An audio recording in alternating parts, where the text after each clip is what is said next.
ঈমান আমলের উপরে চলা, মানুষকে ঈমান আমলের কথা বলা, এটা আমার দায়িত্ব। এই জন্য আমি সবসময় এটা বলি, আমার এটা বলতেই প্রতিদিন বলি, আল্লাহর কথা শুনবেন নিজের ভালোর জন্য, নিজের কল্যাণের জন্য, নিজের পরিবর্তনের জন্য। এই বক্তার সুর ভালো, ওই বক্তার টান ভালো, এই বক্তার এখন একটু পরিচিতি বেশি, এই বক্তার এখন একটু মানুষের চিনে বেশি, এগুলো কোনো কথা। চিনলে কি, না চিনলে কি? সাহাবাদের মধ্যে নবীর সাহাবী যারা ছিলেন তাদেরকে চেনে যতজনকে, চেনে না তার চাইতে 1000 গুণ বেশি। 1.25 লক্ষের চাইতে বেশি সাহাবী শুধু বিদায় হজ্জের মাঠে নবীজির সামনে ছিল, একসাথে হজ করছে। 1.25 লাখ, 1,25,000। এখন 1,25,000 নবীর সাহাবীর নাম তো দূরে থাক, 10,000 সাহাবীর নামও পৃথিবীর কোথাও নাই। সারা পৃথিবী একসাথে বাড়ি চালান দিলে 10,000 সাহাবীর নাম আসবে, তাহলে বাকিদের যে নাম জানে না কেউ। এই জন্য এটা জরুরি। কোরআনুল কারীমের মধ্যে নবী এবং রাসূলের নাম আছে 25 জন মাত্র, অথচ নবী রাসূল প্রায় 1,24,000। আরেকটা বর্ণনা হলো 2,24,000। তো 1,24,000 ধরেন, সেখান থেকে মাত্র 25 জনের নাম কোরআনে আছে। বাকি যাদের নাম নাই তারা ব্যর্থ। তাহলে এই জন্য আমার একটা কথা হলো, যখনই নিজেদের মসজিদে, মাদ্রাসায়, কোন এরকম সরাসরি মুখোমুখি মাহফিলে কোন আলেমে দ্বীন থেকে কথা শুনবার সুযোগ হয়, এটা খুব কাজে লাগানো উচিত। এই সময় আপনি বুট খাইলেন, বাদাম খাইলেন, আপনি জুড়াইলেন, মোবাইল টিপলেন, আপনি বোকামি কাছে থেকেও দূরে সরে গেলেন। আমার শায়েখ আল্লামা মুফতি মুশতাকুন নবী কাসিমি হুজুর অনেক সময় বলে, হুজুরের সাথে বহুবার আলহামদুলিল্লাহ মক্কা মদিনার সফর করার সুযোগ হয়েছে আমার। যখনই আল্লাহর ঘরের সামনে অথবা মদিনার রওজার সামনে অগণিত মানুষ আছে যারা ভিডিও করে, আল্লাহর ঘর কাবার সামনে ঘুরতেছে, ভিডিও করতেছে, নবীজির রওজায় সালাম দিতেছে, ভিডিও করতেছে। তো হুজুর আমার সব সময় বলে, মাওলানা এরা হলো ওরা যারা কাছে থেকেও দূরে, কাছে থেকেও কি এদের খামখেয়ালি, এদের গাফলতি এদেরকে কাছের থেকেও দূরে সরাই দেবে। আর এমন অনেক আল্লাহর বান্দা আছে, হুজুর বলতেন, যে জীবনে কোনোদিন আল্লাহর ঘরে আসতে পারে না, কাঁদতে কাঁদতে শেষ করছে জীবন, অভাবের কারণে, সামর্থ্যের কারণে কোনোদিন আসতে পারে নাই। ইদানিং কালে তো কিছুটা সামর্থ্য বাড়ছে, মানুষ উমরায় হইলেও যায়। আগে 70 বছরও কত বুড়া মানুষ কাঁদতে কাঁদতে কবরে গেছে, কিন্তু আল্লাহর ঘর কোনোদিন দেখে নাই। কত মহিলা দেখে নাই জীবনে, কিন্তু আল্লাহকে ভালোবাসছে, নবীকে ভালোবাসছে, যেটুকু শুনছে আমল করার চেষ্টা করছে। তো হুজুর বলে যে, মাওলানা ওনারা দূরে থেকেও কাছে, কেউ কাছে থেকেও দূরে, কেউ দূরে থেকেও কাছে। এই জন্য আমি এটাকেও আপনাদেরকে বললাম, খুব জরুরি এটা, আল্লাহর কথা মনোযোগ দিয়ে শোনা, পরিবর্তনের জন্য। কোরআন আসছে পরিবর্তনের জন্য, জিন্দেগি বদলাবার জন্য, রাসূলুল্লাহ সাল্লাল্লাহু আলাইহি ওয়াসাল্লামের জামানায় তৎকালীন আবিসিনিয়ার বাদশা নাজ্জাশী,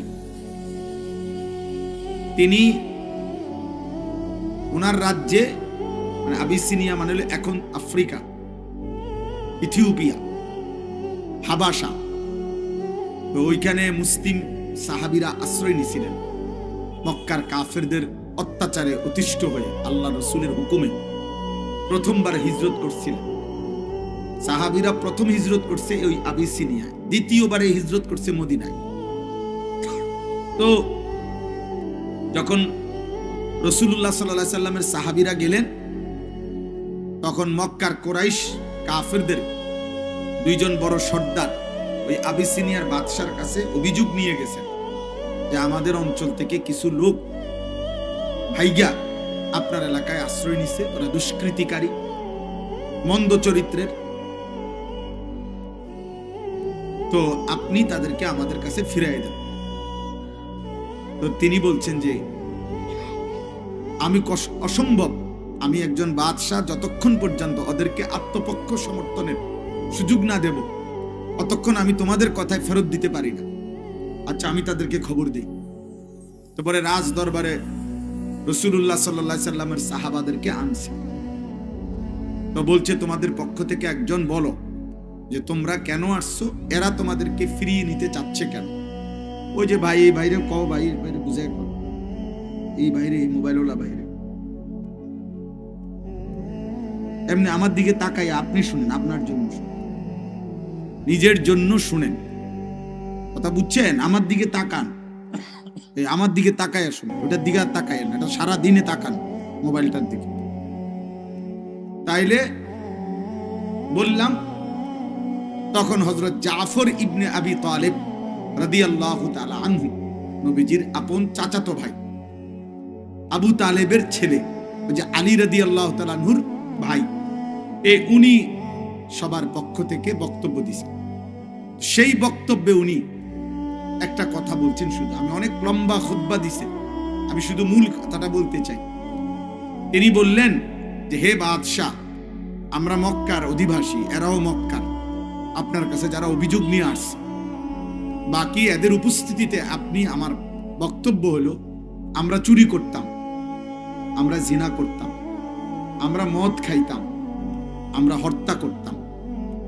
আমাদের মধ্যে এই চুরি, জিনা, মদ এবং নারীর সাথে অশুভ আচরণ, এটা আমাদের জীবনের সাথে 24 ঘন্টা অংশ ছিল। আমরা অহরহ হত্যা করতাম। আরবের মানুষের 3টি জিনিস ছিল নিত্য সঙ্গী নবীজির আগমনের পূর্বে: ওয়ার, ওমেন, ওয়াইন, যুদ্ধ, নারী, মদ। এই 3 জিনিস ছিল তাদের নিত্য সঙ্গী, প্রতিদিনকার ডিউটি। হয় মারামারি, নয়তো নারীর উপভোগ, আর নয়তো মদের আড্ডায় পড়ে থাকা, নেশার বোতলে পড়ে থাকা।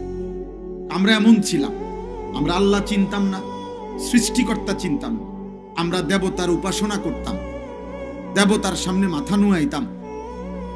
এইভাবে আমাদের মাঝে, আমাদেরই বংশের, এদের বংশ আমাদের বংশ, একই বংশের আমাদেরই একজন প্রিয় মানুষ, যাকে আমরা ছোট্টবেলার থেকে দেখছি, যাকে আমরা চোখে দেখে চিনি, যার চলা ফেরা, স্বভাব, আচরণ, চরিত্র আমাদের কাছে স্পষ্ট, এমন একজন প্রিয় ব্যক্তি, তার নাম মুহাম্মদ।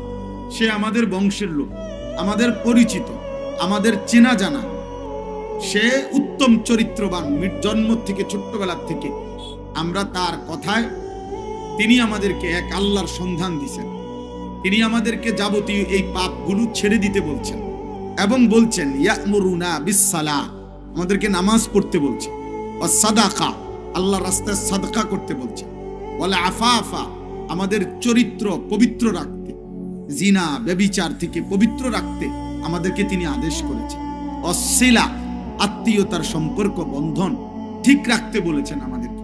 এখন আপনি মহামানব বাদশাহ, মহানুভব, আপনি বলেন যে এটা যদি হয় অন্যায়, আমরা সেটা গ্রহণ করছি, আমরা সেই অপরাধের হারাম জীবন ছেড়ে দিছি, আমরা তার কথায় জীবন পরিবর্তন করছি, এই রকম হইছি। এখন আমরা চুরি করি না, এখন আমরা জিনা করি না, এখন আমরা মদ খাই না, এখন আমরা জুয়া খেলি না।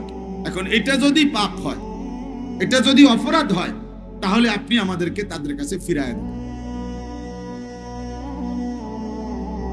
নাজ্জাশী বাদশাহ তখন বলছে, আল্লাহর কসম, আমার শরীরের একটি চুল অবশিষ্ট থাকতে তোমাদের গায়ে, তোমাদের দিকে তাকাবে কেউ, আমি এটা হইতে দেব না। তারিখের কিতাবের মধ্যে আছে, বাদশাহ বলছে ওদেরকে যদি কেউ বিদ্রুপ করে, তাদের উপরে জরিমানা স্বরূপ জরিমানা ধার্য করে দিছে। সাহাবাদের উপরে কেউ যদি ওই সময় বলছে যে কেউ যদি তাদেরকে কোন রকম টিটকারি করে, তাহলে এই যে জীবন পরিবর্তন, আমার এই কথাটা বলা উদ্দেশ্য, দোস্ত, জিন্দেগি পরিবর্তন। রাসূলুল্লাহ সাল্লাল্লাহু আলাইহি সাল্লামের শুধু মাকসাদ সারা পৃথিবীময় ওয়াজ করে গেছেন, মানুষের কাছে পরিচিত হয়েছেন, বড় বক্তা, বড় বাগ্মী, অসাধারণ চমৎকার উচ্চারণ, খুব সুন্দর কথা বলতে পারে, দারুণ হুঙ্কার মারতে পারে, মানুষ জমে, স্লোগান উঠে, চিৎকার দেয়, হুঙ্কার দেয়, জংকার দেয়। এটা না, বিষয়টা এটা না, বরং তার পবিত্র স্পর্শে, তার কথায়, তার জিন্দিগি, তার সাথে চলে ফিরে উঠে বসে মানুষ বিগত 40 বছরের গুনার জিন্দিগি, 60 বছরের গুনার জিন্দিগি, 30 বছরের গুনার জিন্দিগি টোটাল ছেড়ে দেয়। এটা মাকসাদ, ওয়াজের মাকসাদ এটা, কোরআনের মাকসাদ এটা, রাসূলুল্লাহ সাল্লাল্লাহু আলাইহি সাল্লামের জিন্দিগির মাকসাদ এটা, ইসলামের মাকসাদ এটা। জীবন বদলাইতে হবে, জীবন বদলাইতে হবে। আমি এই জন্য সব সময় আমার এই জামাল ভাই তারা বা আমার সাথে, আমরা একসাথে মানুষ, সারাদিন আমরা একসাথে কাজ করি, দিনই বিভিন্ন কাজ। ওনারাও জানে আমার এই কথাটা। আমার কথা হলো জিন্দেগি পরিবর্তন হইতে হবে, জীবন বদলাইতে হবে, জীবন বদলাইতে হবে। মুসলমানের সংখ্যাগরিষ্ঠ যুবক ফজরের নামাজ পড়বে কোন দিন? একটি মসজিদে কে কেন্দ্র করে যদি 50 ঘর মুসলমান হয়, ধরেন একটা মসজিদ, এই মসজিদের আত্রাফ মানে পাশে 50 ঘর মুসলমান ধরে নিলাম, তাহলে 50 ঘর মুসলমানের মধ্যে প্রতি ঘরে যদি আমরা ধরি যে 4 জন করে পুরুষ লোক আছে, এটা ধরলাম আর গড়, তাহলে 4 50 কতজন? 200 জন। তো 200 জনের মধ্যে ধরে নেন 100 জন আছে নওজোয়ান, অর্ধেক ধরে, বেশি হবে, আমরা ধরে নিলাম 100 জন। তাহলে হিসাবে একটি মসজিদে কমপক্ষে ফজরের নামাজে 100 জন কিশোর যুবক উপস্থিত থাকার, সেটা কি হচ্ছে? তো এই কোন দিন হবে? 1450 বছর পরে আজকে আবার আবু বকর সিদ্দিক আসবে, আজকে আবার ওমরে ফারুক আসবে, আজ আবার ওসমান আলী আসবে। তো এখন যারা আছে তারাই চেষ্টা করে। আবার তো নতুন করে আব্দুল কাদের জিলানী আসবে না, আবার তো নতুন করে জুনায়েদ বাগদাদি আসবে না। বাপ মনে করেন হুজুরদের মধ্যে ত্রুটি, আপনি মনে করেন বললেন যে হুজুরদের মধ্যেও ত্রুটি হবে, বাবা আপনি দোয়া করে দেন, আল্লাহ আপনি হুজুরদের মধ্যে আরো যোগ্যতা বাড়ায় দেন। আপনি দোয়া করেন না, আপনি কেন খসর খসর করেন? আপনি কেবল ঠেলাঠেলি করেন কেন? আমার কোনো দোষ থাকবে না এ কথা আপনার আমি বলছি, আল্লাহ বলছিনি যে হুজুর সে কি মাসুম। তো তাইলে আপনি দোয়া করেন, আমরা আপনাদের জন্য দোয়া করি না? কথা বলেন, আমরা আপনাদের জন্য দোয়া করি কিনা? তো আপনারা আমাদের জন্য দোয়া করবেন না? তো তাইলে করেন না কেন? হ্যাঁ, হুজুরদের মধ্যেও তো ফ্যাসের শেষ নাই, হয়তো আল্লাহ আপনি হুজুরদের ফ্যাস শেষ করে দেন, এটা কোন কথা? বুঝছেন না আমার? আপনারা বলেন, আপনারাও তো ইমানদার, আপনাদের দোয়া চা দরকার না? তার মানে মূল বিষয় হলো কাজ না করে আমরা যদি প্রত্যেকের জায়গা থেকে শুধু ওই আমরা আমার দায়িত্ব আরেকজনের কাঁধে ফেলে দেই, উনি উনার আরেকজনের কাঁধে ফেলে দেয়, তো বয়ে বয়ে বালিশ খেললে তো আর হবে না,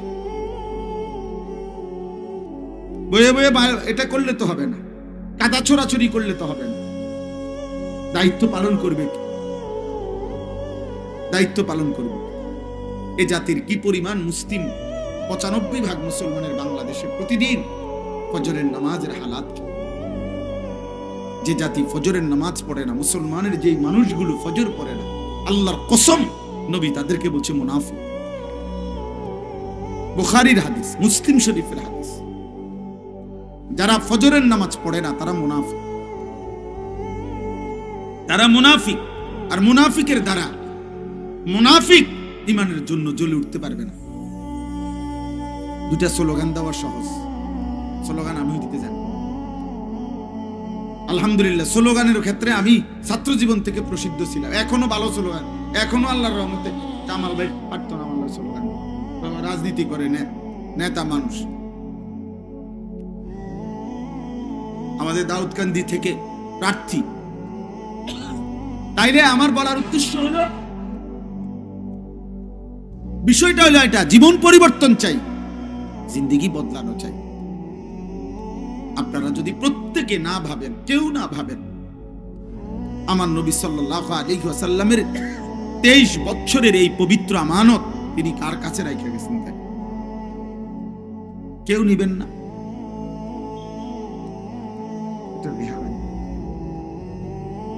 পড়ে যেতে পারেন, ছোট্ট ওই যে প্লাস্টিকের রেহার জাতীয় কিছু আছে। তো এই জন্য বলেন, কে নিবে বলেন? কে বলবে? রাসূলুল্লাহ সাল্লাল্লাহু আলাইহি ওয়াসাল্লাম ইন্তেকালের পূর্ব মুহূর্তে পর্যন্ত আম্মা জান আয়েশা রাদিয়াল্লাহু তাআলা আনহার বুকে মাথা রেখে আল্লাহর নবী সাল্লাল্লাহু আলাইহি সাল্লাম শেষবারের মতো উম্মতকে ডাকছে, আমার উম্মত আমি চলে যাচ্ছি, আসসালাত আসসালাত, আমার উম্মত নামাজের হেফাজত করুন, নামাজের হেফাজত করুন। এক বাবা যেন বলতেছে তার সন্তানদেরকে, বাপ আমি দুনিয়া থেকে বিদায় নিচ্ছি রে আব্বা, তুই আমার সন্তান, সারা জীবন তোদের জন্য সংসারে কত কিছু করছি, শেষবারের মতো আব্বা তোরে বলে গেলাম, আল্লাহরে বলিস, আল্লাহকে বলিস, নবী আমার এমন বলে গেছে, আসসালাত উম্মত আমি চলে গেলাম। আম্মা জান আয়েশাকে নবীজি বলছে, আয়েশা আমার সামনে জিব্রাইল দাঁড়িয়ে আছে, মালাকুল মউত আজরাইল এখন দাঁড়িয়ে আছে, আমার অনুমতি নিছে, আমি এখন আমার মালিকের কাছে যাব, আমার জান আমি তুলে দেব। আমি গেলাম আয়েশা, যাওয়ার আগে তোমার মাধ্যমে আমার উম্মতের কাছে আমি শেষবার আবারও বলব, আসসালাত ওয়া মা মালাকাত আইমানুকুম। আল্লাহর নবী বলছেন দুই জিনিস খেয়াল রাখবা, এক নামাজের হেফাজত করবা, শেষ কথা ছিল এই, এবং তোমাদের অধীনস্থ, তোমাদের আয়ত্তে যারা আছে তাদের প্রতি ইনসাফ, তাদেরকে ঈমান আমল, তাদের থেকে আখিরাতের ফিকির আদায় করা, এর খেয়াল রাখবে, এর খেয়াল রাখবে। একজন মুসলিম বাবা, একজন অভিভাবক আপনারা, আমরা, আমাদের জিম্মাদারি স্ত্রী সন্তানের ঈমান আমল, ঈমান আমল। কোরআনুল কারীম এটা বারবার দেখাইছে। হযরত নূহ আলাইহিস সালাম একজন বাবা ছিলেন, যে বাবা তার সন্তান কেনান কাফেরকে শেষ মুহূর্ত পর্যন্ত মৃত্যুর পূর্ব পর্যন্ত বলছে, ইয়া বুনাইয়া কাম মা'ানা ওয়ালা তাকুম মা'আল কাফিরিন, হে আমার সন্তান, বাপ শেষবারের মতো বলছি আব্বা আমাদের সাথী হও, ঈমানদারদের সঙ্গী হও, আব্বা ঈমানদারদের সাথে উঠে পড়, ওয়ালা তাকুম মা'আল কাফিরিন, অবিশ্বাসী বেঈমান নাফরমানদের সঙ্গী হয়ো না রে আব্বা। এই কথা বলছি, এক পিতা তার সন্তানকে বলছে, এক সন্তান তার পিতাকে।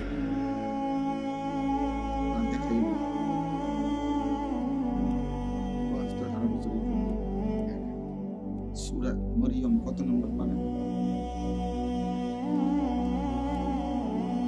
আয় কারীম, এই যে জি আমি দেখাইতেছি,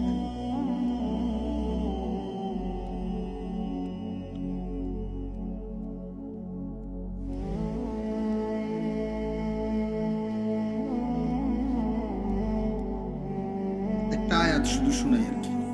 এই দেখেন,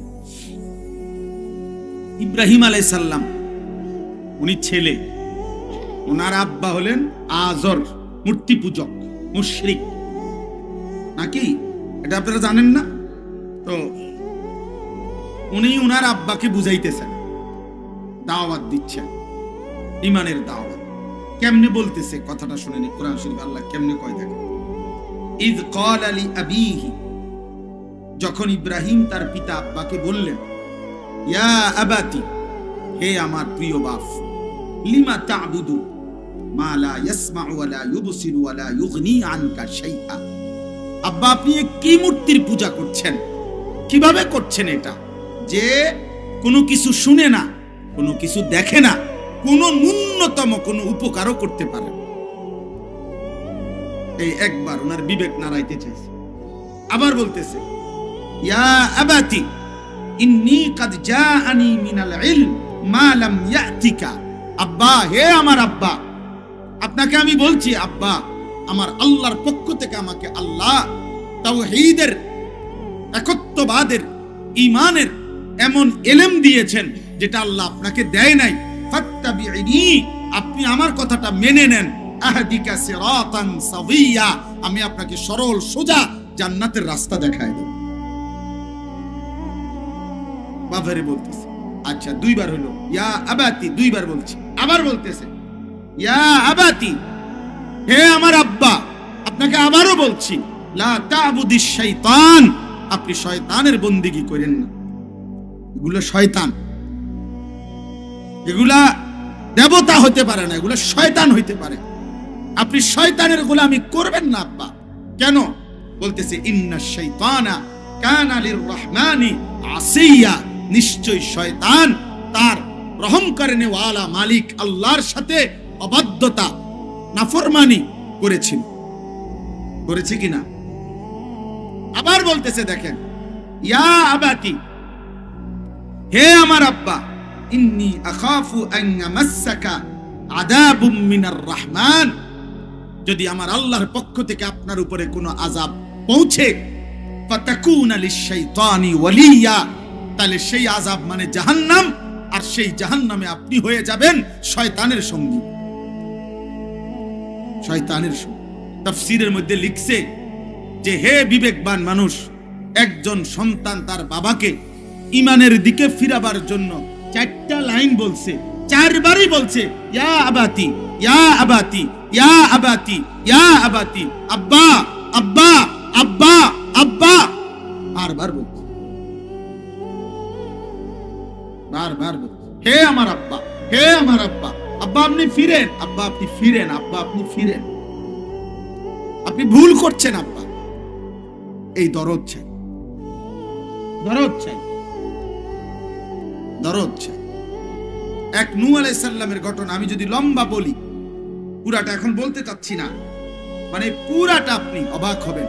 সূরা হুদের মধ্যে আছে নূহ আলাইহিস সালাম, ওনার এই ছেলেটা যে কেনান, যে এই ছেলেটা পানিতে ডুবছে কাফের অবস্থায়, তুফানের পানিতে, ওরে জাহান্নাম থেকে বাঁচাবার জন্য কি যে করছে, কি করছে বিশ্বাস করেন, পাগল হয়ে গেছে। শেষ পর্যন্ত আল্লাহ তাআলা নূহ আলাইহিস সালামকে ধমক দিছে, ধমক দিছে আল্লাহ তাআলা যে তুমি কিন্তু কেন হাত তুললা, তোমার এমন নাফরমান ছেলের জন্য আমি আল্লাহর কাছে হাত তুললা কেন? আল্লাহ বলছে ফালা তাসআলনি মা লাইসা লাকা বিহি ইলম, যার ব্যাপারে তোমার কোনো পূর্ণ জ্ঞান নাই, তুমি দেখতেছো সে জাহান্নামী, তারপরও কেন হাত তুললা? ইন্নী আইযুকা আন তাকুনা মিনাল জাহিলিন, আল্লাহ বলছে মূর্খতার কোনো আচরণ করবা না, তুমি আমার নবী, হাত নামাও। মানে ছেলের জন্য যখন উনি ডুবে যাচ্ছে তখন হাত উঠাইতেছে, উঠাই ফেলছে, অজরে কাঁদতেছে, চিল্লাইতেছিলেন, আল্লাহ বাঁচায় দেন আমার ছেলে, এটা আমার ছেলে। রব্বি ইন্না বিনি মিন আহলি, আল্লাহ আমার ছেলে আমার পরিবার, ও আমার। তখন আল্লাহ বলছে নামান আপনি হাত। আল্লাহ ডাইরেক্ট ওহী নাজিল করে বলছে, হে নূহ, আরে করছেন কি আপনি, হাত নামান। আর একবারও বলবেন না, আমি আপনাকে বলছি আপনি মূর্খতার আচরণ করবেন না, আপনি নবী আমার, আপনি নবী, আমি পারবো না আপনার এই আবেদন নিতে, আপনি আমার প্রিয়, আপনি আমার মুনতাখাব, আপনি আমার পছন্দের, বাছাই করা, ঠিক আছে, কিন্তু আমি এটা পারবো না। কুরআনুল কারীমের মধ্যে আছে, এরপরে নূহ আলাইহিস সালাম হাত নামায়া বলছে, আল্লাহ আপনি আমারে মাফ করে দেন, আমি সন্তানের ভালোবাসায়, আমি চাই নাই আমার সন্তান জাহান্নামের আগুনে জ্বলুক, আমি এই আশায় আমি অস্থির হয়ে ভুলে গেছিলাম, আপনি আমারে মাফ করেন। আপনি যদি আমারে মাফ না করেন লাকুনান্না মিনাল খাসিরিন, আমি ক্ষতিগ্রস্তদের অন্তর্ভুক্ত হয়ে যাব। দেখেন ফিকির। আমার মাহমুদ ভাই এখানে বসছে, আমি ওনারা লেগেও বললাম উম্মতের ফিকির চাই। কি পরিমাণ ফিকির, কি পরিমাণ অস্থির। রাসূলুল্লাহ সাল্লাল্লাহু আলাইহি সাল্লাম বিশ্ববিখ্যাত তাবিঈ, তাবিঈদের মধ্যে যারা শ্রেষ্ঠ তাবিঈ, সাঈদ ইবনুল মুসাইয়াব রাহিমাহুল্লাহ। তাবিঈ বলা হয় যারা সাহাবাদেরকে ঈমানের সাথে দেখছে, সাহাবাদের থেকে যারা ইলম শিখছে, সাহাবাদের থেকে যারা দ্বীন শিখছে, তাদেরকে কি বলে বলেন? তাবিঈ। তিনি বর্ণনা করছেন, যখন আবু তালেবের মৃত্যুর সময় হয়, রাসূলুল্লাহ সাল্লাল্লাহু আলাইহি ওয়াসাল্লাম, বুখারীর রিওয়ায়াত, রাসূলুল্লাহ সাল্লাল্লাহু আলাইহি ওয়াসাল্লাম তখন আবু তালেবের সামনে আইসা বসছেন শেষবারের মতো। নবীর আপন চাচা, 38 বছর নবীজির খেদমত করছে আবু তালেব। কয় বছর? 38 বছর। 12 বছর বয়সে দাদা আব্দুল মুত্তালিব নবীজিকে আবু তালেবের হাতে তুলে দিছে, বলছে আমার নাতিকে, আমার নাতির বাপ নাই, আমার ছেলেটা বাইচা নাই, আব্দুল্লাহ, তুমি পুতের হাতে আমার এতিম নাতিরে তুলে দিলাম। এ কথা বলে আব্দুল মুত্তালিব মারা গেছে। নবীজির বয়স যখন 50 বরাবর, তখন আবু তালেব ইন্তেকাল করছে। তাহলে 12 থেকে 50 কত বছর? এই 38 বছর। 38 বছরের অভিভাবক নবীর, আল্লাহর নবী সাল্লাল্লাহু আলাইহি সাল্লাম। এই 38 বছরের মধ্যে শেষের 10 বছর তো তিনি নবী, দাওয়াত দিচ্ছেন। এই 10 বছর টানা চাচারে বুঝায় গেছে, চাচা সহযোগিতা করে কিন্তু ঈমান আনে না। কথা বুঝেন নাই? সুখে দুঃখে পাশে আছে কিন্তু কি আনে না? ঈমান আনে না, ঈমান আনে না। শেষ এই ইন্তেকালের পূর্ব মুহূর্তে আল্লাহর নবী সাল্লাল্লাহু আলাইহি ওয়াসাল্লাম চাচার পাশে বসে বলছে, কুল লা ইলাহা ইল্লাল্লাহ কালিমাতান আশহাদু লাকা বিহা ইনদাল্লাহ। চাচা বলেন, একবার বলেন লা ইলাহা ইল্লাল্লাহ বলেন। চাচা, চাচা এই একটা লাইন একবার বলবেন, এমন একটা কালেমা এটা একবার শুধু বললে আমি ভাতিজা কসম করে বলছি চাচা, আসমানওয়ালা রবের কাছে আখিরাতে হাসরের ময়দানে আমি আপনার জন্য সাক্ষ্য দেব। আশহাদু লাকা বিহা ইনদাল্লাহ। হাদিসের মধ্যে লিখছে, ঠিক ওই সময় নবীজির চাচার পাশে দুইটা বড় বেঈমান বসা ছিল। এক বেঈমান হলো আবু জাহেল, আরেক বেঈমান হলো উমাইয়া ইবনে খালফ। এই দুই বেঈমান নবীজি যতবারই এটা বলে, এর মধ্যে উমাইয়া ইবনে খালফ নামের এই বেঈমান আবু তালেবকে বারবার বলতেছিল, দোস্ত আতারগাবু আম মিল্লাতে আব্দুল মুত্তালিব, তুমি আব্দুল মুত্তালিবের দ্বীন ছেড়ে দিবা? আমাদের সাথে এত দিনের পরিচয় ছেড়ে দিবা আজকে শেষ মুহূর্তে বাতিজার কাছে হেরে যাওয়া? আমাদের এত দিনের সম্পর্ক। আল্লাহর নবী সাল্লাল্লাহু আলাইহি ওয়াসাল্লাম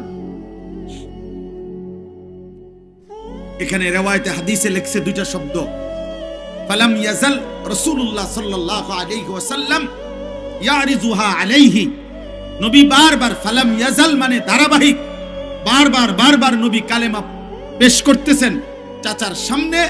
আর ওয়াইউঈদুহু তিলকাল মাকালা, আর ওই বেঈমানও ওই একই কথা বারবার বলতেছে, তুমি কি আব্দুল মুত্তালিবের ধর্ম ছেড়ে দিবা? নবী বারবার বলতেছে, চাচা কালেমা পড়েন, কালেমা পড়েন। এই টানাটানি চলতেছে, বাতিজা টানতেছে ঈমানের দিকে, বন্ধুরা টানতেছে কিসের দিকে? কুফরের দিকে, জাহান্নামের দিকে। জাহান্নাম। সমবয়সী বন্ধু যদি উপযুক্ত বন্ধু না পাও তো মনে রাখবা, হাজারো যুবক তোমার সমবয়সী বন্ধু তোমার জাহান্নামে নিয়ে যাবে। মদে আসক্ত বন্ধু তোমারে শেষ করে দিবে, চরিত্রহীন বন্ধু তোমারে শেষ করে দিবে। নারী আসক্ত, নারী লোভী, অসৎ বন্ধু নিজে প্রথম নারী ব্যবস্থা করে নিজের জন্য, এবার তোমারও ব্যবস্থা করে দিবে। যে তোর নাই প্রেমিকা, আমি দিচ্ছি তোর ব্যবস্থা। হ্যাঁ, এই যে এখানে এটার প্রমাণ। ওরা দুইজন বন্ধু আবু তালেবের সমবয়সী, ওরা বলতেছে রাসূলুল্লাহ বলতেছে এই অবস্থাতেই আবু তালিব ইন্তেকাল হাত্তা মাতা ওয়ালাম ইয়াকুল লা ইলাহা ইল্লাল্লাহ, কিন্তু লা ইলাহা ইল্লাল্লাহ না বলেই আবু তালিবের মৃত্যু হয়ে গেল। নবী তখন বলতেছেন লা আস্তাগফিরান্না লাকা মা লাম উনহা আনকা। চাচা ঠিক আছে চাচা, তবুও আমি আবার আপনার জন্য আল্লাহর কাছে ক্ষমা প্রার্থনা করব যতক্ষণ আমার আল্লাহ আমাকে নিষেধ না করুন। নবী আবার হাত তুলছেন, এবার আয় মাওলা, আমি আর কি করতাম মাওলা, আমার চাচার মায়াটা তো আমি ছাড়তে পারতেছি না, আমার চাচার ভালোবাসাও তো আমি ছাড়তে পারছি না, কিন্তু চাচা আমার কালেমা তো পড়লো না, আপনি কি তাকে মাফ করবেন কিনা? তো আল্লাহ তাআলা তখন কোরআনে আছে, সূরা তাওবার মধ্যে আছে, আল্লাহ আয়াত নাজিল করে বলছে মা কানা লিন নাবিয়্যি ওয়াল্লাযীনা আমানু আন ইস্তাগফিরু লিল মুশরিকিন ওয়ালাউ কানু উলি কুরবা মিন বাদি মা তাবায়্যানা লাহুম আন্নাহুম মিন আসহাবিল জাহিম। আল্লাহ বলছে বন্ধু, কোন নবী কিংবা ঈমানদারের জন্য কোনো অনুমতি নাই, কোন মুশরিক বেঈমান ওয়ালাউ কানু উলি কুরবা, একেবারে সর্বোচ্চ নিকটতম আত্মীয় যদি হয়, আপনজনও হয়, তার জন্য আমি আল্লাহর কাছে ক্ষমা প্রার্থনা করা এর অনুমতি নাই। হাত নামান বন্ধু। কেন হাত উঠাইলেন? আপনার চোখের সামনে যে ঈমানবিহীন মুশরিক হয়ে মারা গেছে, আপনি হাত উঠালেন কেন তার জন্য? কাকে কার হাত নামাইতে বলছে? কার হাত বলেন না? আপনি বুঝছেন উনি কে? আরে আপনি চিনছেন নি উনি কে? হাত উঠাইছে কে? উনি ওই মালিকের কে? উনি বলেন উনি কে? মানে আপনি আন্দাজ করে রাখি বিষয়টা, আপনি ওই সময়ের হালাতটা বলেন না যে ওনার কাছে এটা চাচ্ছে কে? কি বন্ধু এটা? এই বন্ধুটা কে? মালিকের এটা কেমন বন্ধু? এরপরে মালিকের আর বন্ধুটা কে? আল্লাহর সামনে কথা বলার এর চাইতে বেশি যোগ্যতা সম্পন্ন আর এরপরে আল্লাহর কাছে কথা বলার মতো উপযুক্ততা আছে আর কার? ওনার হাত আল্লাহ নামায় দিছে, আপনি কি সাধারণ মনে করেন? রাসূলুল্লাহ সাল্লাল্লাহু আলাইহি সাল্লামকে ডাইরেক্ট আল্লাহ নিষেধ করেছে হাত নামান, অনুমতি হবে না। ইন্নাকা লা তাহদি মান আহবাবতা আহবাবতা আনতা। দোস্ত সাবধান, আপনি চাইলে ভালোবাসলেই কাউকে হেদায়েত দিতে পারবেন না। ওয়ালাকিন্নাল্লাহ ইয়াহদি মান ইয়াশা, বরং আমি আল্লাহ যাকে চাই তাকে আমি হেদায়েত দিয়ে থাকি। দোস্ত এই জন্য আমাদের জিন্দেগির এটা ফিকির, খোদার কসম এই এক ফিকির যে কোন আল্লাহর বান্দা বদলাবে মালিকের ইচ্ছায়। বলতে থাকি অনবরত, দিন রাত বলতে থাকি, যখন যেমনে জেদ্দুর সুযোগ পাই বলতেই থাকি, বলতে বলতে হিসাব, বলতে বলতে একদিন কবরে চলে যাব। মালিকের কথা বলতে বলতে এখন কোমর ব্যথা হয়ে গেছে, কোমরে ব্যথা পাই। মালিকের কথা বলতে বলতেই চোখে এখন ঝাপসা দেখি, মালিকের কথা বলতে বলতে গলায় প্রচন্ড ব্যথা করে। তবু আল্লাহর কাছে আমার শায়েখ আল্লামা মুফতি মুশতাকুন নবী কাসেমি হুজুরের আমি একদিন কইছিলাম এই কথাটা যে হুজুর ইদানিং খুব কষ্ট হয়, শরীরে ক্লান্তি লাগে, কোমরে খুব ব্যথা আমার, এরপরে চোখে ছোট লেখা কম দেখি, গলায় ব্যথা পাই, কি করব? হুজুর বলছি মাওলানা আল্লাহর কথা বন্ধ করা যাবে না। বলতে বলতে কবরে চলে যাবেন আর আল্লাহকে গিয়া বলবেন মাওলা আপনার কথা বলতে বলতে চলে আসছি। আল্লাহ যেন তৌফিক দান। ফিকির চাই আপা, ফিকির চাই। কত বাপ আপনারা যা করছেন, আপনাদের চোখের সামনে ছেলে নামাজ পড়ে না, মেয়ে নামাজ পড়ে না,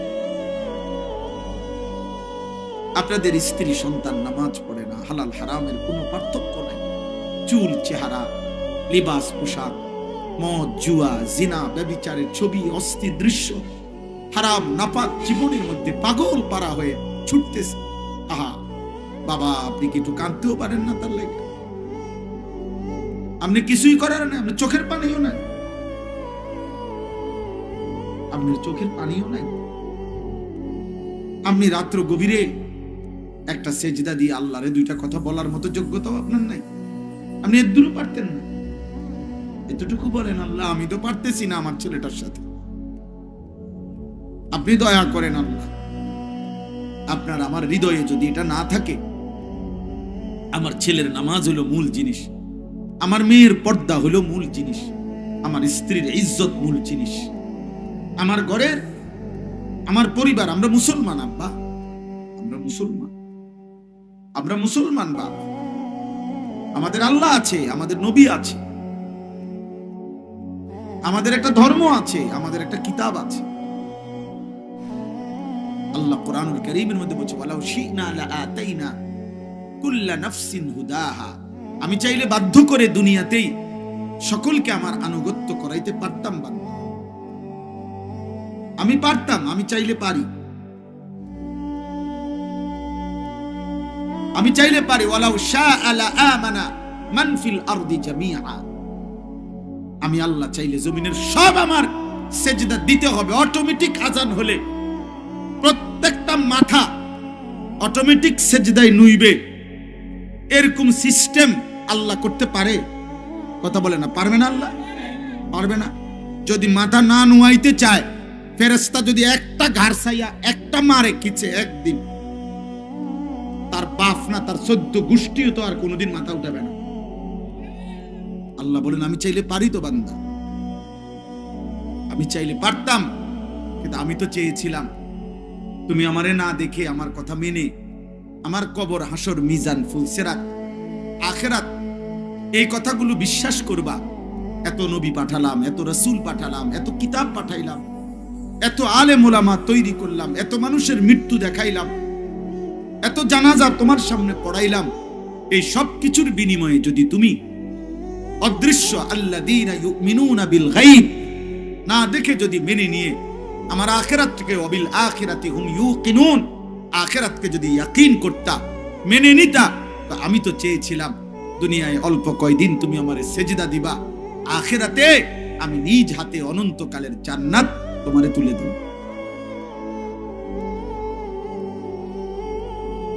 চাইছিলাম না, চাইছিলাম। খুব বেশি দুনিয়া তো আর বেশি ভোগ করতে পারো নাই বান্দা, ওই পরিমাণ দুনিয়াই ভোগ করছো যেটা আমি দিচ্ছি। হাজারো কামরা কামরি করেও সমান আয় কারোই হয় না। এক লগের ক্লাসমেট, এক ইউনিভার্সিটির ছাত্র, একই কর্মস্থলের কর্মচারী, একই দোকানের খরচ খায়, একই এলাকায় থাকে, একই সাথে সকালবেলাও কর্মে বাইর হয়, একসাথে রাত্রে ঘরে ফিরে, কিন্তু উপার্জন বরাবর হয় না তো বাপ। কেন হয় না? বরাবর হয় না কেন? একই স্ট্যান্ডার্ড সিএনজি সকাল 8টা থেকে রাত 8টা পর্যন্ত চালাইবার পরেও উপার্জন বরাবর হয় না কেন?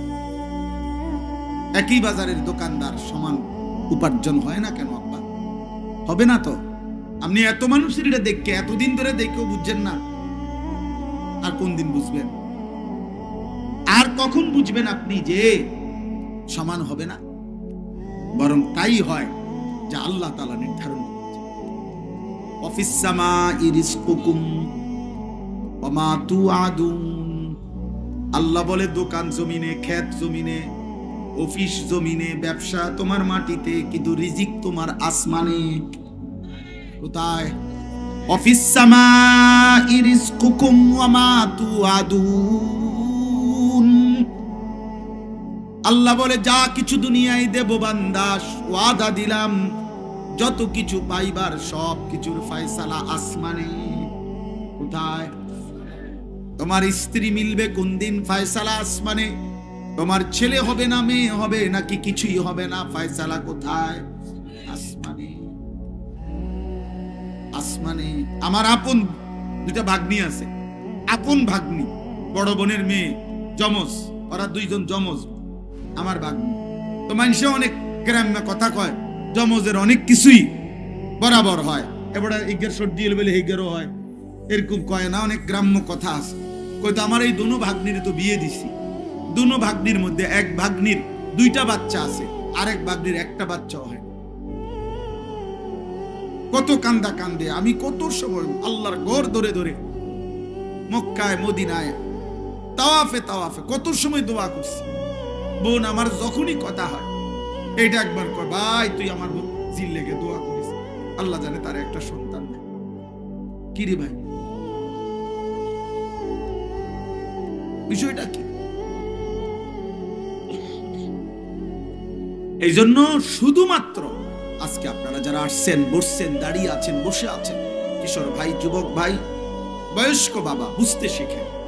আমার ছোট্ট কথা হলো, আপনি আখেরাত বুঝেন, আপনি না বুঝলেও আখেরাত হবে, আপনি না বুঝলেও মৃত্যু হবে। কাজেই বুঝলেই ভালো। কথা বুঝেন না? এর চাইতে ভালো বুঝালাম ভালো না? আমি বুঝতে চেষ্টা, কারণ অবুঝ মানুষেরও তো মৃত্যু হয়, বোবা মানুষেরও তো মৃত্যু হয়, পাগলেরও তো মৃত্যু হয়। মৃত্যু যেহেতু হবেই, যে সত্য আমাকে গ্রহণ করতেই হবে, তার জন্য প্রস্তুতি নিয়ে গ্রহণ করাই তো ভালো। যে বাস্তবতার মুখোমুখি আমাকে হতেই হবে আখেরাত, সেই বাস্তবতার জন্য নিজেকে প্রস্তুত করাই তো উত্তম বুদ্ধিমানের কাজ। এই জন্য আমি আপনাদের কাছে এই ছোট্ট শুধু এবার তর্জমা বলি। 3টা আয়াতের অর্থ একটাই, যে যে অবস্থায় আছেন আপনারা বলছেন, যার দ্বারা যত পাপ যত গুনাহ কম বেশি হয়েছে, চলেন এই আয়াত, এমন একটা আয়াত পড়ছি কোরআনুল কারীমের,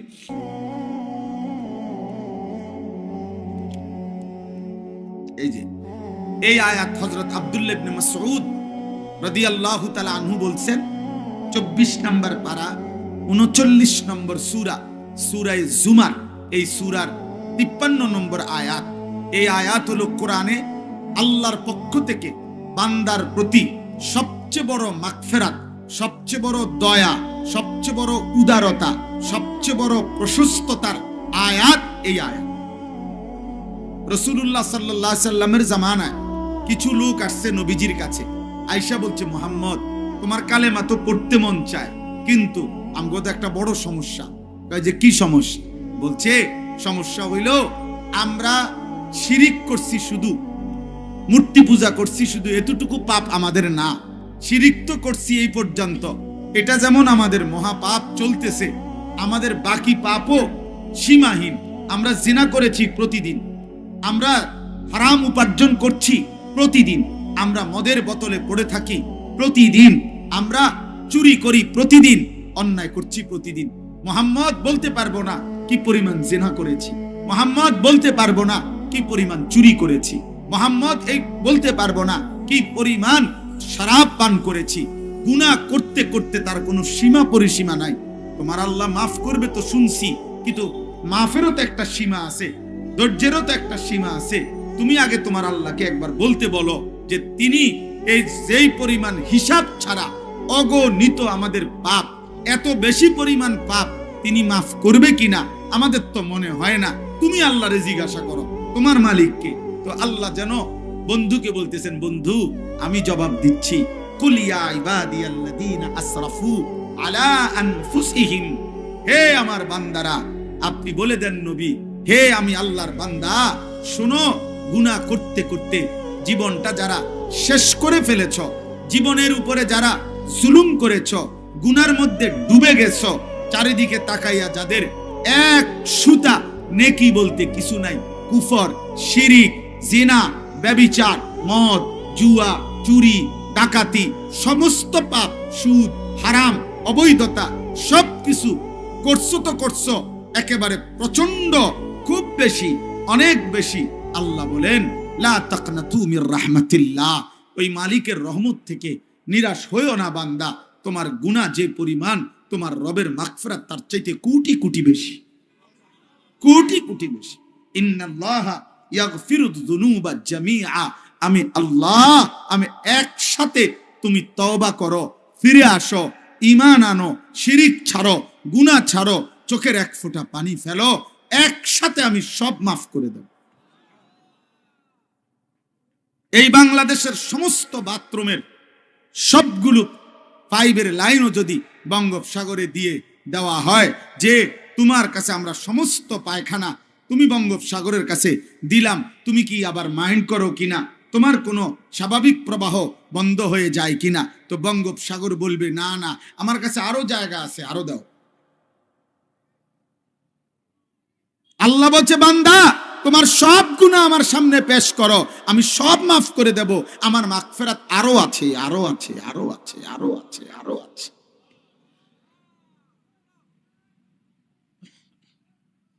আরো আছে। অন্যদিকে যাইও না বান্দা।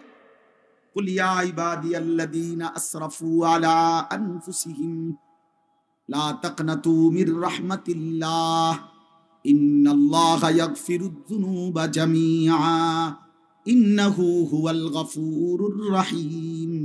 নিশ্চয়ই আল্লাহ খুব বেশি গফুর, ক্ষমাশীল, রহিম, দয়াবান।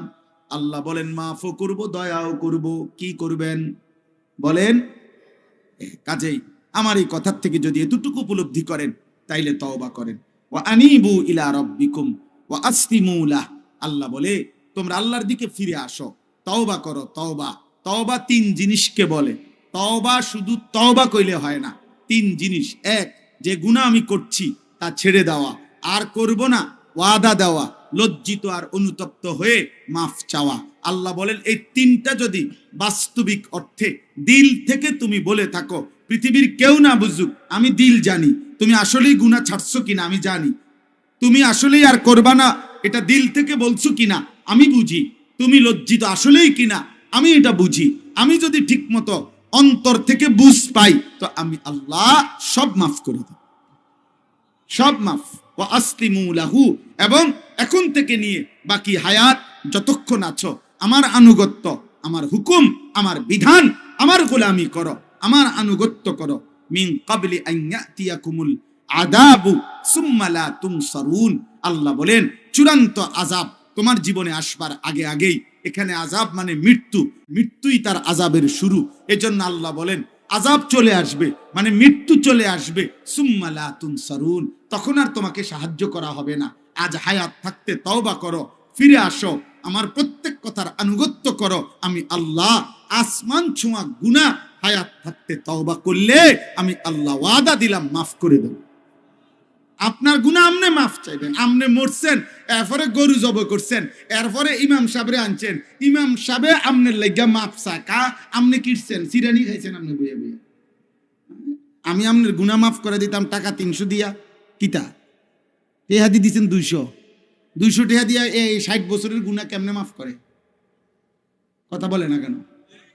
হ্যাঁ, 500 টাকা দিয়ে কি গুনাহ মাফ করেন? আমি জানি আপনি কি গুনাহ করছেন, কথা বলেন না কেন? তো তো আপনি আমারে দিয়ে লোক রাখছেন, বদিল্লা দিলেন, গুনাহ করছেন আপনি, আপনি মাফ চাইবেন, এখন মাফ চাইবেন। বলেন ইনশাআল্লাহ, বলেন ইনশাআল্লাহ।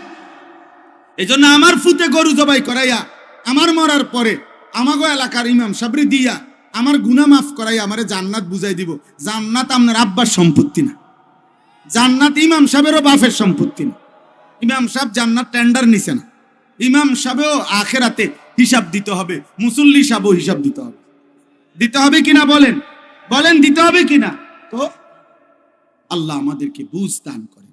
আল্লাহ বলেন ওয়াত্তাবিউ মা উনজিলা ইলাইকুম মির রাব্বিকুম, আমি আল্লাহ যে কোরআন সর্বশ্রেষ্ঠ কিতাব নাজিল করেছি তা তোমরা গ্রহণ করো, আনুগত্য করো, আমার বন্ধুর কথা মেনে নাও। মিন ক্বাবলি আন ইয়াতিয়াকুমুল আযাবু বাগতাতাও ওয়া আনতুম লা তাশউরুন। আবারও বলছি বান্দা, হঠাৎ করে আযাব আসবে, মৃত্যু আসবে, তুমি বুঝতেও পারবা না, সেদিন কিন্তু আফসোস করে অনন্তকাল আর কোনো লাভ হবে। আল্লাহ আমাকে আপনাকে সকলকে মাফ করে দেন। উঠেন না 1 মিনিট। আমার কথা হলো আপনাদের কাছে, আপনারা প্রত্যেকে, যুবক ভাই, কিশোর ভাই, বয়স্ক বাবা, আমার এই ছোট্ট অল্প একটু কথার থেকে আপনারা নিয়ত করেন যে আমরা আমাদের সাধ্যের সবটুকু দিয়ে গুনাহ ছাড়তে চেষ্টা করব ইনশাআল্লাহ। আমরা আল্লাহকে মানার চেষ্টা করব ইনশাআল্লাহ। নিজের স্ত্রী, নিজের ছেলে মেয়েকে প্রথম ডিউটি, আব্বা হাত জোড় করে বলি, ঘর বাড়ি, খাট পালং, সোফা, ফার্নিচার, এগুলো আপনি যে দূর পারেন এর দূর দিয়া যাইয়েন, বাকি ডামনের ফুতে করতে পারবো। আমার আব্বা মরার পরে আমি বিল্ডিং করছি, আমার আব্বা মরার পরে আমি সোফা বানাইছি, আমার আব্বার ইন্তেকালের পরে আমি 4টা খাট বানাইছি, আমার আব্বা মৃত্যুর পরে আমি 2টা ফ্রিজ কিনছি, আমার আব্বা মৃত্যুর পরে আমি আমার 4টা বাথরুমে 4টা বালতি কিনছি, 4টা বদনা কিনছি, 4টা গোসলের মগ কিনছি। এটি সব প্রতিদিন বাজার আমি করতে পারি। আমার আব্বা ছাড়াও আমি ফুলকপি, পাতাকপি এটি চিনি। কথা বুঝেন না? এই গোমতি টাওয়ারের নিচে এটি পাওয়া যায়, এটা আমার আব্বা লাগে না। হ্যাঁ হ্যাঁ, এটি পাওয়া যায়, কিনতে পাওয়া যায়। এটি হইব, এটি পারবে আপনার ফুতে, এগুলো আপনার ছেলে পারবে। কিন্তু আপনি তারে আখেরাত ভুলাই গেলে ও আল্লাহ চিনবে কেন? আপনি তারে কোরআন না শিখাইলে, আপনি তারে নবীর সুন্নাত না শিখাইলে, ছোট্টবেলার বাচ্চাটা, অবুঝ বাচ্চাটাকে যদি আপনি ছেলে মেয়েকে আল্লাহর কোরআন না শিখান, আপনার বাচ্চা আখেরাত পাইবে করতে। এই জন্য আপনারা আপনাদের ছেলেদেরকে, আপনাদের মেয়েদেরকে দিন শিখান, নাতিদেরকে নাতনিদেরকে দিন শিখান, আখেরাতের ফিকির করান, আখেরাতের ফিকির করান। এই জন্যই চারিদিকে এই মাদ্রাসা। দেখেন আল্লাহর কুদরতে এই মাদ্রাসাগুলো।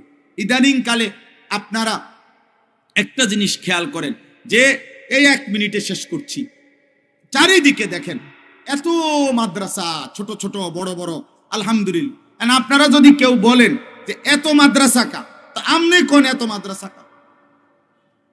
আমারও তো প্রশ্ন, মনে করেন চারিদিকে এত মাদ্রাসার কি দরকার? তা আমনে কোন এগুলো হইল কা? এত মাদ্রাসা কেন? তা আমনে উত্তর দেন, আমনে আল্লাহরে জিজ্ঞেস করেন।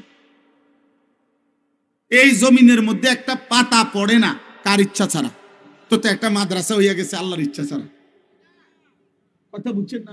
একটা পিঁপড়া নড়ে না কার ইচ্ছা ছাড়া, তো একটা মাদ্রাসা হইয়া গেছে আল্লাহর অজানা।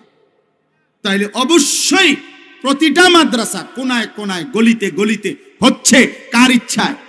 আবার বলেন কার ইচ্ছায়? এই জন্য প্রত্যেকটা মাদ্রাসা আপনার সাধ্য মতো আপনি সহযোগিতা করা উচিত। আপনি কম দেন, বেশি দেন, আপনি ভালোবাসেন। আপনি কোন সময় উল্টা কথা, তেসরা কথা, কোনাচ্চা কথা আপনি বললেন না, আপনি বলবেন না। এটা কি ওইটা কি?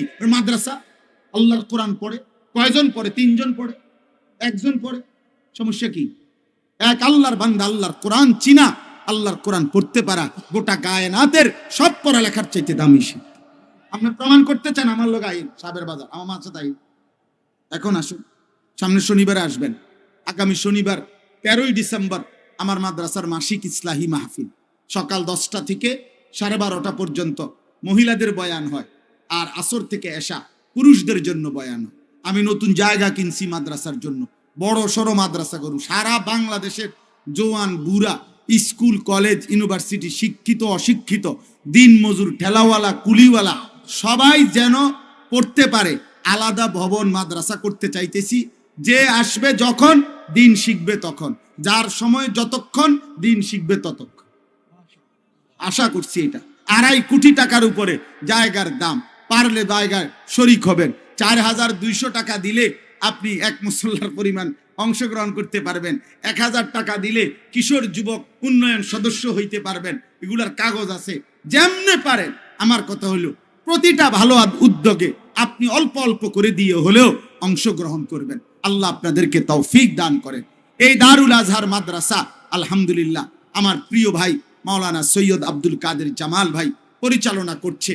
আমাদের কুমিল্লা জেলা কওমি মাদ্রাসা সংগঠন বুড়িচং উপজেলার উনি সম্মানিত সিনিয়র সহসভাপতি। আলহামদুলিল্লাহ তার মাদ্রাসায় এইবারও 12 জন ছাত্রী আলহামদুলিল্লাহ দাওরায়ে হাদিস বুখারীর সবক শেষ করে ফারেগ হবে, বলেন আলহামদুলিল্লাহ। 2 জন ছাত্রকে পাগড়ি দেয়া হবে, বলেন আলহামদুলিল্লাহ। আমি আপনাদের কাছে অনুরোধ করছি, আপনারা এমন একটা মুবারক মজমা মাদ্রাসা, মেয়েদের ছেলেদের এই দিন শিক্ষার কাজে আপনাদের প্রত্যেকে অংশগ্রহণের উদ্দেশ্যে পকেটে হাত দেন। 2টা মিনিট, যেদ্দুর সুযোগ হয়, আপনার যেদ্দুর ভালো লাগে, আপনার তৌফিক তো আল্লাহ দিবে। আপনি আপনার উপার্জন থেকে, আপনার হালাল টাকা থেকে আপনি কিছু দান করেন, আল্লাহ বরকত দিবে, ঠকবেন না ইনশাআল্লাহ। দেখবেন ঠকবেন না, আল্লাহ আপনাদেরকে কবুল করবেন, আল্লাহ আপনাদেরকে উত্তম ভাবে তৌফিক দান করেন। যান ভিতরে ঢোকেন, ঢোকো, জলদি ঢোকো। স্টেজের গুলো আমরা নিতে পারবো, অসুবিধা নেই।